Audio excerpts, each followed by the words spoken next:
안녕하세요. 저는 베이킹 클래스 공방을 운영하는 40대 여자입니다. 불과 몇 년 전에 저는 주변에서 부러움을 많이 샀습니다. 저희 남편은 샤브샤브 가게를 했는데 장사가 정말 잘 됐거든요. 주변에 다른 샤브샤브 가게도 있건만 저희 남편 가게는 점심이고 저녁이고 손님이 정말 많았고 웨이팅까지 할 정도였죠. 늘 손님으로 붐기는 가게와 남부럽지 않은 여유로운 생활로 인해 남들은 저희 부부를 보며 참 성실하게 자수성가한 부부라고 부러워했습니다. 저도 그렇다고 생각했어요. 고생 끝에 낙이 온다고 남편이 잘된 게 참 기뻤고 이제는 행복한 나날만 있을 거라고 생각했죠. 성실하고 뚝심 있고 끈기 있는 남편을 많이 존경하기도 했습니다. 그때까지만 해도 저는 전혀 몰랐던 거죠. 제 남편에게 얼마나 추악하고 끔찍한 본 모습이 있었는지요. 저는 지금부터 제 남편의 그 추악한 위선을 벗겨낸 이야기를 들려드리려 합니다. 제 남편 김성우는 고등학교를 졸업하자마자 대학을 가는 대신 창업을 선택했던 사람이었습니다. 그때 아는 친구와 포차 주점을 차렸었다고 했는데 그때 당시엔 나름 잘 되었다고 하더라고요. 요리하는 것도 좋아하고 또 요식업으로 성공하고 싶은 열정이 가득한 사람이었죠. 20살에 포차를 차렸고 5년 정도 운영했는데 나름 잘 되었지만 가게 임대 문제 등 여러 문제가 동시다발적으로 생기면서 결국 문을 닫게 되었다고 하더군요. 그 뒤로 심기일전해서 삼겹살집을 차렸다고 했습니다. 한번 성공했기에 자신만만했는데 그 가게는 잘 안 되었다고 했죠. 그 후에는 찜닭집을 차렸는데 그때 당시에 저와 소개로 만나게 되었어요. 저랑 결혼했을 때만 해도 나름 나쁘지 않게 장사가 되었는데 그 뒤로 경쟁업체도 많아지고 점차 하락세의 길을 걷더니 망하고 말았죠. 두 번의 쓰라린 사업 실패를 겪으며 남편은 굉장히 힘들어했습니다. 이제 와서 어디 취업할 수도 없는 노릇이고 또 늘 사장으로만 지냈기에 다른 식당 직원으로는 도저히 못 지내겠다고 했죠. 남편이 집에 있는 동안은 제가 도맡아서 살림을 책임져야 했습니다. 남편은 저에게도 미안해하고 많이 힘들어했지만 저는 조금도 남편을 원망하지 않았습니다. 왜냐면 그가 누구보다 성실하고 열심히 일한다는 걸 잘 알고 있었기 때문이었죠. 그저 남편에게 운이 없었을 뿐이지 언젠가는 빛을 볼 거라고 믿었습니다. 그러던 어느 날 남편이 제 부모님 앞에서 무릎을 꿇었습니다. 한 번만 도와달라고 하면서요. 할아버지가 돌아가시면서 저희 아버지는 유산을 상속받으셨는데 간곡한 저희 남편의 부탁에 결국 저희 부모님은 마지막 기회를 주기로 하셨습니다. 유산으로 남편에게 목 좋은 상가 건물을 계약하고 샤브샤브 가게를 차려주셨거든요. 저희 아빠는 남편의 성실함을 믿는다고 하시면서 도와주신 거였고 남편도 정말 최선을 다하겠다고 맹세했습니다. 대신 저희 부모님의 자금으로 연 가게이기 때문에 실질적인 지분과 소유는 저희 부모님이었어요. 그리고 남편은 일단 월급 사장이었고 매출의 일정 부분을 가지고 가기로 했죠. 그리고 5년 정도 운영하고 나서는 남편에게 모든 지분을 다 넘기기로 약속을 하셨어요. 남편은 정말 독하게 일했습니다. 재료도 신선한 데다 맛있고 친절하고 가게도 넓은 데다 쾌적하고 주차도 편하다 보니 입소문을 잘 타기 시작했고 덕분에 장사는 아주 잘 되었습니다. 점심 저녁 할 것 없이 손님들로 문정성시를 이루었고 주말뿐만 아니라 평일 낮이나 저녁에도 웨이팅이 있을 정도로 인기가 많았어요. 월급 사장이라고 해도 워낙 장사가 잘 되니 남편이 가져가는 돈도 꽤 많았습니다. 실패를 거듭하던 남편은 드디어 성공을 했기에 자신감에 넘쳤고 저는 그런 남편이 진심으로 자랑스러웠죠. 그런데 그 무렵 저희 시동생이 다니던 회사가 어려워져 실직을 하게 되었습니다. 남편은 시동생에게 걱정하지 말라고 형네 가게에 와서 일하라고 제안을 하더라고요. 그렇게 저희 시동생은 남편의 가게에 매니저로 들어오게 되었습니다. 시동생도 워낙에 착하고 성실한 성격이었기에 정말 열심히 일을 했어요. 그러다가 나중에는 동서도 남편 가게에서 같이 일을 하게 되었는데요. 동서는 샤브샤브 집에서 일을 한 건 아니고 샤브샤브 가게 한켠에 작은 카페 공간이 있는데 거기서 카페 운영을 도맡아 하기로 했습니다. 샤브샤브 가게에서 식사하신 분들을 대상으로 커피 할인을 해주는 카페인데 동서가 바리스타 자격증도 있고 예전에 카페 알바 경험도 있다고 해서 그 카페를 맡아 운영하기로 한 거죠. 그러니까 남편, 시동생, 동서까지 같이 일을 하게 된 셈이었습니다. 저는 제 베이킹 클래스 샵을 운영하고 있었기에 굳이 남편의 가게 일에 동참하진 않았고요. 어쨌든 시동생도 동서도 다 성실한 사람들이었기에 가족들이 으쌰으쌰 열심히 일하는 모습이 참 보기 좋았습니다. 그리고 예전에는 끽해야 명절 때 정도만 만났는데 같이 일을 하게 되니 더욱 친해지고 가까워졌어요. 그래서 종종 가게 마감을 하고 함께 집에 모여 술 한잔 기울이면서 이런저런 얘기도 하고 친목을 다졌습니다. 그리고 가게 휴무날에는 아이들도 다 같이 데리고 나들이를 가거나 캠핑을 갈 때도 있었는데 너무 즐겁고 재밌었죠. 그때 저에게는 부족한 게 없었습니다. 남편의 가게는 꾸준히 잘 되었고 시동생네하고도 잘 지내고 모든 것이 다 완벽하고 행복하게 돌아간다고 생각했던 것 같아요. 사실 그 완벽해 보였던 행복이 끔찍한 거짓 위에 세워진 모래성이었다는 것은 모르고 말이죠. 시간이 흐르고 흘러 남편이 가게를 운영한 지도 4년이 지나갔을 때였습니다. 곧 5년이 되면 저희 부모님으로부터 일정 금액을 지불하고 가게는 완벽히 남편의 소유가 될 차례였죠. 그러던 어느 날이었습니다. 그때는 새벽에 갑자기 비가 많이 내리던 날이었어요. 남편은 동창 친구들과 만나고 늦게 들어온다고 했고 저는 12시 정도까지 기다리다가 남편이 안 와서 먼저 잠이 들었습니다. 눈을 떠보니 새벽 2시 정도였고 남편은 어느새 집에 와서 옆에서 자고 있더라고요. 저는 다시 잠이 들려고 했는데 어쩐지 잠이 안 와서 좀 뒤척이고 있었죠. 잠이 들 듯 말 듯 가수면 상태로 있었는데 갑자기 전화가 울리면서 잠이 싹 달아났습니다. 보니까 새벽 3시였는데 남편의 폰이 막 울리는 겁니다. 이 새벽에 무슨 전화지 싶었고 남편도 비몽사몽 전화를 받았어요. 그러더니 갑자기 처절한 비명소리를 내는 겁니다. 성진이가요? 안 돼! 그럴 리가 없어! 남편은 넋이 나간 채 울부짖었고 저는 무슨 큰일이 났구나 알게 되었습니다. 무슨 일이냐고 하자 남편은 눈물을 철철 흘리며 저에게 그러더군요. 성진이가 죽었대. 갑자기 시동생이 죽었다는 겁니다. 그 전화는 병원에서 온 전화였죠. 남편과 저는 너무 갑작스러운 소식에 제정신이 아닌 채로 병원으로 달려갔습니다. 남편이 너무 울어서 운전은 제가 했는데 저도 손이 너무 떨리더라고요. 병원에 도착했을 때 이미 시동생은 싸늘한 주검이 된 채 누워 있었습니다.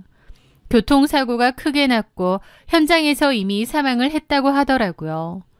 시동생은 만취 상태였다고 했는데 그 밤에 술까지 먹고 고속도로를 왜 갔는지 모르겠는 겁니다. 하여튼 고속도로에서 가드레일을 들이받고 그 자리에서 즉사했다고 하더군요. 너무나도 갑작스럽고 허망한 죽음이었어요. 불과 저번 주만 해도 같이 얘기하고 조만간 가족여행도 가자는 얘기를 했었는데 하루아침에 싸늘한 주검이 된 겁니다. 그것도 만취한 상태로 교통사고라니요. 아무리 생각해도 좀 이상하긴 하더라고요. 시동생은 평소에 그렇게 술을 즐기는 사람이 아니었습니다. 맥주 1캔, 2캔 정도만 먹는다고 했고 그마저도 모임이나 약속 아니면 잘 안 먹는다고 했어요. 그런 사람이 도대체 무슨 일로 만취할 정도로 술을 먹고 운전대까지 잡아서 죽은 건지 정말 이해가 되지 않았죠. 그 어떤 의문도 풀리지 않은 채 가족들은 넋이 나갔습니다. 남편은 동생이 그렇게 허망하게 죽으니 제정신이 아닌 듯 했어요. 저는 그런 남편을 겨우 붙들고 장례를 치러야 했습니다. 남편보다 더 힘들어한 건 당연히 동서였죠. 동서는 시동생의 영정사진을 붙들고 정신줄을 놓은 사람처럼 울부짖었습니다. 애들은 어쩌고 이렇게 가버리냐고 바닥에 주저앉아 가슴을 치며 울다가 실신하기를 반복했어요. 그 모습이 너무 처절해서 지켜보기 괴로울 정도였습니다. 저도 울면서 동서를 부축하느라 정신이 없었죠. 사고가 있던 그날 원래는 시동생과 동서가 같이 퇴근을 하는데 그날은 시동생이 안 보여서 동서 혼자 퇴근을 하고 집으로 왔다고 했습니다. 그런데 시동생이 전화도 잘 안 되고 집에도 계속 안 왔대요. 왜 전화가 안 될까 무슨 일일까 계속 기다리다가 깜빡 잠이 들었는데 그러다가 사고로 죽었다는 연락을 받았다는 거죠. 동서는 같이 퇴근을 했어야 했다며 자책하면서 숨이 넘어갈 듯 울었고 저 역시도 안타까운 현실 앞에서 동서를 부둥켜 안고 함께 울 수밖에 없었습니다. 남편도 동서도 그저 망연자실에 있었어요. 남편은 형으로서 동생의 마지막을 지켜주지 못했다는 그 무거운 죄책감에 짓눌린 듯 장래 내내 식음을 전폐하고 초점 없는 눈으로 허공만 바라봤습니다. 그 일은 저희 가족에게 너무 끔찍한 비극이었어요. 한동안 모두가 힘든 시간을 보냈지만 남은 사람들은 또 살아가야 했습니다. 얼마 후 가게는 다시 문을 열었고 동서도 아이들을 생각해 억지로라도 기운을 차리고 일하려는 듯 보였죠. 그렇게 다시 살아가던 어느 날 남편이 제게 조심스럽게 말했습니다. 여보, 아무래도 재수씨가 걱정돼. 성진이가 갑자기 저렇게 돼서 재수씨가 혼자 애들 키우는 게 얼마나 막막하겠어. 그래서 말인데 내가 매달 300만 원씩 보내줄까 싶어. 애들 좀 클 때까지만이라도. 저는 그 말에 흔쾌히 동의했습니다. 우리가 도와줘야지. 가족인데. 저는 죽은 시동생을 대신해서 동서애를 챙기려는 남편이 듬직했습니다. 그렇게 매달 300만 원이 동서에게 보내졌어요. 그런데 그 후 이상한 일이 벌어졌습니다. 시동생이 죽기 전 동서는 참 싹싹하고 착했거든요. 그런데 어느 순간부터 동서의 태도가 조금씩 변하기 시작한 겁니다. 동서, 필요한 거 없어? 애들 옷이나 먹을 거라도 좀 살까 하는데. 라고 안부를 물으면 됐어요. 알아서 할게요. 신경 쓰지 마세요. 라며 쌀쌀맞게 전화를 받더라고요. 동서는 여전히 카페에서 일을 했는데 가끔 마주쳐도 쌩한 얼굴로 인사도 잘 안 하고 그냥 고개를 돌려버리기도 했습니다. 혹시 나한테 서운한 게 있나 싶어서 조심스레 물어봐도 그런 거 없다고 냉랭하게 구는 거예요. 왜 그러는지 이해는 안 됐지만 또 한편으론 너무 큰일을 겪었기에 마음이 많이 힘들어서 그런가 보다 하고 말았습니다. 그러던 어느 날 남편이 급한 일로 동서에게 매달 보내주는 생활비를 늦게 보낸 모양이었습니다. 그날 저녁 남편에게 전화가 걸려왔고 저도 거실 소파에 같이 앉아 있어서 그 통화를 옆에서 들을 수 있었어요. 아주버니, 지금 장난하세요? 오늘 25일인데 왜 아직 돈이 안 들어와요? 저 카드값 내야 된단 말이에요. 라면서 카랑카랑하게 따지는 거예요. 그 순간 저는 제 귀를 의심했습니다. 이건 도움을 받는 사람의 태도가 아니었습니다. 당연히 받아야 할 빚을 독촉하는 것처럼 구는데 그 모습이 너무 낯설고 뻔뻔하게 느껴지는 거예요.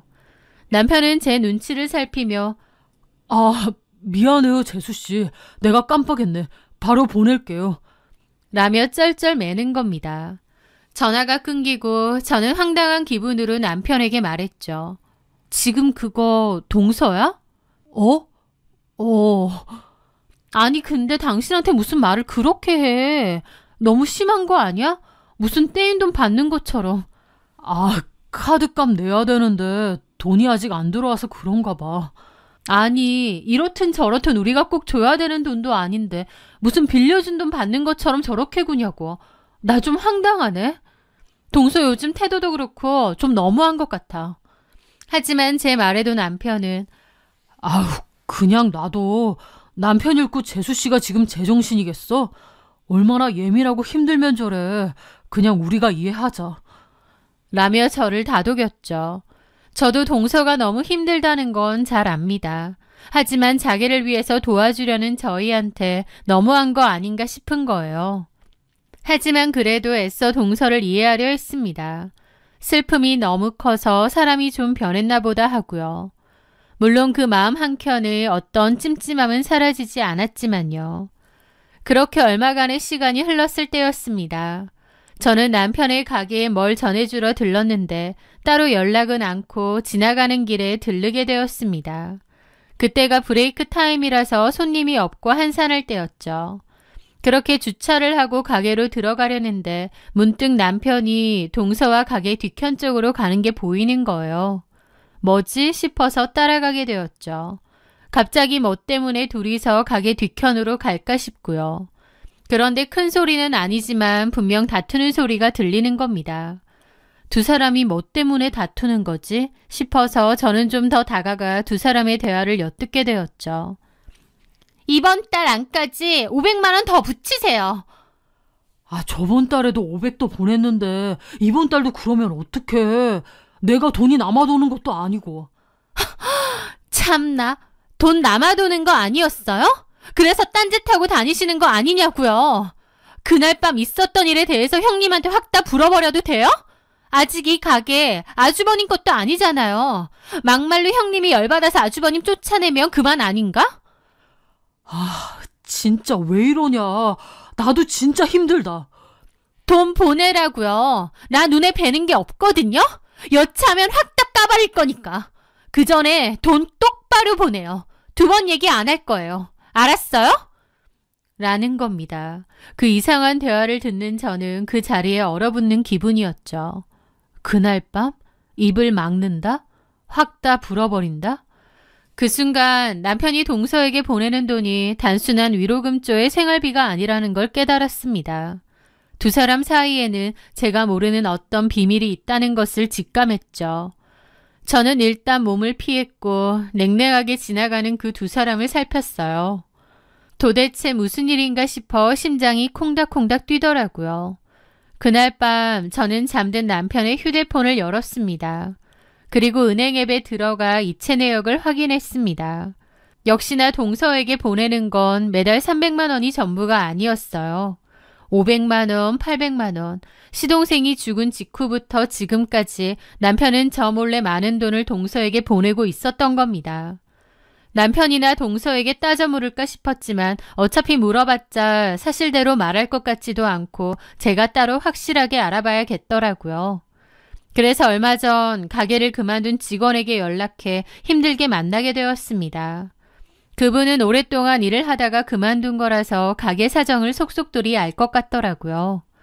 저는 그 직원분들에게 물어봤고 그분도 망설이다가 전부 다 얘기해 주시더라고요. 실은요, 사모님, 사장님하고 한성애 씨요. 가게 직원들 몇몇은 알고 있었는데 두 사람 보통 사이가 아니었어요. 설마 했는데 정말이었어요. 두 사람의 그 이상한 대화를 들었을 때 혹시 그 두 사람이 하고 의심은 있었는데 직원의 입을 통해서 그 말이 진짜라는 걸 알게 되자 너무 충격이 컸죠. 두 사람이 불륜 사이였나요? 그런 것 같더라고요. 돌아가신 실장님, 그러니까 저희 시동생은 그 사실을 몰랐나요? 모르셨던 것 같아요. 다른 직원들도 사장님이랑 실장님하고 가족인 거 아니까 그냥 알면서도 모른 척 쉬쉬했죠. 직원들 몇몇만 그냥 눈치챈 거고. 그 직원의 말에 따르면 남편과 동서는 동서가 운영하는 카페 안에서 몰래 애정행각을 벌였고 그걸 본 직원이 있다는 거예요. 그래서 시동생이 죽고 나서 직원들 사이에서는 그런 소문이 돌았대요. 실장님, 그러니까 저희 시동생이 그 둘의 관계를 알게 되고 충격에 먹지도 못하는 술을 마시고 운전했다가 그 봉변을 당한 거라고요. 어쩌면 그랬을 수도 있겠더라고요. 그러지 않고서야 평소에 그 착하고 성실하고 술도 거의 안 먹던 시동생이 만취할 정도로 술을 먹고 운전을 한다는 게 너무 이상했거든요. 그 정도로 충격적인 일을 목격했기에 저지른 행동이었겠죠. 그리고 시동생이 고속도로를 탔는데 그 방향이 돌아가신 시부모님이 안치되어 있는 납골당 방향이었거든요. 그래서 자기 형과 아내의 불륜을 알게 되고 너무 괴로운 마음에 술을 먹고 부모님 납골당을 가려다가 그 봉변을 당한 게 아닌가 싶기도 한 거예요. 생각지도 못한 두 사람의 불륜 사실에 저도 숨이 잘 안 쉬어질 정도로 충격이었습니다. 아마 시동생이 그 이유였다면 시동생도 하늘이 무너지는 심정이었겠죠. 그런데 그 직원의 충격적인 말은 거기서 끝이 아니었습니다. 그리고요, 사모님, 사장님이 요즘 따로 만나는 여자 있는 것 같던데요. 가게에도 몇 번 오고.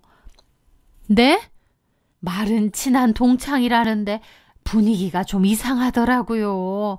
한성애 씨도 눈치챈 것 같고, 그래서 한성애 씨가 사장님한테 더 쌀쌀맞게 구는 것 같아요. 그 말을 듣는 순간 다 알겠더라고요. 왜 동서가 저희 남편에게 대놓고 돈을 요구하는지요. 남편은 저에게 시동생 대신 동서에게 주는 생활비라고 했지만 사실은 폭로를 막으려는 입막은 비용일 뿐이었던 거예요. 그리고 그동안 이해가 안 됐던 것들이 단박에 이해가 되면서도 너무 화가 나고 기가 막히더라고요. 그동안 믿고 의지했던 남편이라는 인간은 동서와 바람을 펴서 동생까지 그 지경 만들고 심지어 동서 말고 다른 내연녀까지 있어서 협박까지 당한다뇨. 막장도 이런 막장이 어디 있을까요? 저는 너무 기가 차 흐르르던 눈물도 쏙 들어갔습니다. 그리고 그 자리에 차가운 분노가 차오르더군요. 이게 다 사실이라면 도저히 남편이란 작자를 두고 볼 수 없었습니다. 저는 일단 티내지 않고 기회를 노려 남편의 폰에서 남편과 동서의 카톡 대화를 확보했습니다. 그리고 남편과 다른 내연녀의 대화도 찾아내게 됐죠. 그 다른 내연녀도 꽤나 오랫동안 남편과 내연관계였던 여자고 그 여자에게도 가끔 돈을 주었더라고요. 동서랑 바람을 피면서도 그 여자랑도 계속 만나왔던 거였죠. 그리고 다른 직원을 통해서 동서와 남편이 불륜관계였고 직원들도 암암리에 그 둘의 관계를 알고 있다는 증언도 확보했습니다. 그 후 변호사를 찾아갔습니다. 그리고 이혼 준비를 함과 동시에 모든 증거를 부모님께도 보여드렸죠. 저를 믿고 또 저희 남편을 믿고 기회를 주셨는데 결국 이렇게 된 현실이 너무 죄송하더라고요. 당연히 저희 부모님은 노발대발 하셨죠. 이러라고 그렇게 도와준 줄 아느냐고.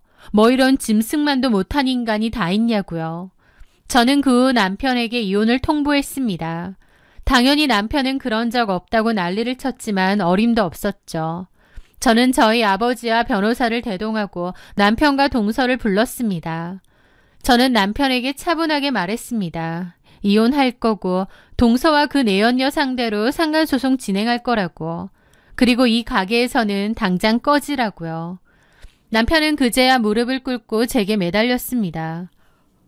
지영아, 여보, 내가 잘못했어. 한 번만, 제발 한 번만 용서해줘. 내가 잘못했어. 저는 그 추잡한 얼굴을 벌레 보듯 쳐다보며 차갑게 뿌리쳤습니다. 동생 와이프랑 놀아나면서 동생 장례식에 눈물은 나오디? 당신은 인간이길 포기한 거야. 당신 믿고 도와준 우리 부모님하고 나도 배신했고 당신 동생 등에도 칼을 꽂은 거라고. 직원들 사이에선 다 소문났더만. 당신하고 한성에 바람난 거 도련님이 봐서 충격받아서 술 먹고 운전하다가 그렇게 된 거라고. 솔직히 당신이나 한성에 너나 그렇게 짐작은 하지. 니들이 시동생 그렇게 만든 거야. 니들은 살인자야, 살인자.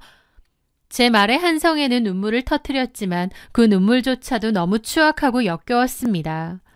저는 그 후 이혼소송과 상간녀 소송을 걸었고 그 또 다른 상간녀에게도 바로 소송을 걸었습니다. 그리고 남편은 바로 가게에서도 쫓겨났죠. 남편은 자기가 일군 가게인데 자기가 왜 쫓겨나야 되냐며 마지막 발악을 했지만 애초에 저희 부모님 가게에 계약도 되어 있는 월급 사장인 것을 잊었나 싶더라고요. 그렇게 남편은 가게에서도 쫓겨나고 이혼당하고 거액의 위조료까지 물어주게 되었죠. 동서 한성에도 마찬가지였습니다. 한성애는 남편 불륜을 묵인하면서 그것을 빌미로 금전을 갈취했기에 그녀가 받은 모든 돈은 부당이득으로 간주되었고 그녀가 남편의 죽음으로 받았던 시동생의 사망보험금을 위자료의 일부로 토해내야 했죠. 제 부모님은 그 가게에 성실하게 일했던 옛 직원을 점장으로 앉히고 지금도 여전히 장사가 잘 되고 있습니다. 남편이 그토록 원했던 5년 뒤의 가게의 완전한 소유는 결국 남편이 동생을 배신한 그 순간 공중으로 날아가 버린 거죠. 가족이라는 이름 뒤에 숨어 시동생을 죽음으로 몰아넣고 저와 제 부모님까지 기만했던 그 인간들. 그들은 스스로 지옥을 선택한 겁니다. 제 손으로 그들의 추악한 연극을 끝내고 제 평화로운 일상을 되찾게 된 것 같아요. 저에게 이혼당한 후 남편이 엄청 힘들게 지낸다는 얘기를 들었어도 아무 감정도 들지 않았습니다. 미움도 연민도 아닌 그저 무의 감정일 뿐이죠. 평생 동안 자신이 죽은 동생에게 또 저를 포함한 다른 가족들에게 무슨 짓을 저지른 건지 두고두고 곱씹으며 후회에 젖어 살길 바랍니다. 제 사연 들어주셔서 감사합니다.